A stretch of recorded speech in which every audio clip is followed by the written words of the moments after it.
எங்கடா இடியாப்போ சவுண்டு மாடுது ஆளையே காணும். அவன் வந்து 10 கிலோமீட்டர் பின்னாடி நிற்கிறான்டா.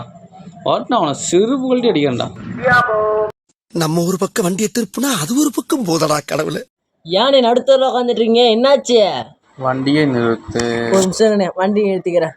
சொப்பா காலையிலேருந்து ஒரே அலைச்சலுங்கண்ணே. சொல்லுங்கண்ணே, என்னண்ணே வேணும்? குளிக்க போலான்னு இருந்தாவே தம்பியை பார்த்துட்டு சொல்லுங்கண்ணே. என்ன வைக்கிற தம்பி? எங்கண்ணே இடியாப்பமே வைக்க முடியல. ஓப்பனிங்லாம் நல்லா தான் இருக்கு, ஆனா உங்ககிட்ட பினிஷிங் சரியில்லையாப்பா. எப்படா எப்படி இப்ப வெளியே வந்து பார்க்கறதுக்குள்ள 10 கிலோமீட்டர் பின்னாடி நிற்கிறடா. எங்க ஓப்பன் பண்ணி கட்டு. ஐயோ, எந்த ட்ரெண்ட்ல பேசினாலும் எந்த ரூட்ல போனாலும் விடவே மாட்டேங்கிறான். இங்க பாருங்கண்ணே இடியாப்பத்தை. இந்த குண்டா எடுத்து தலையில வை.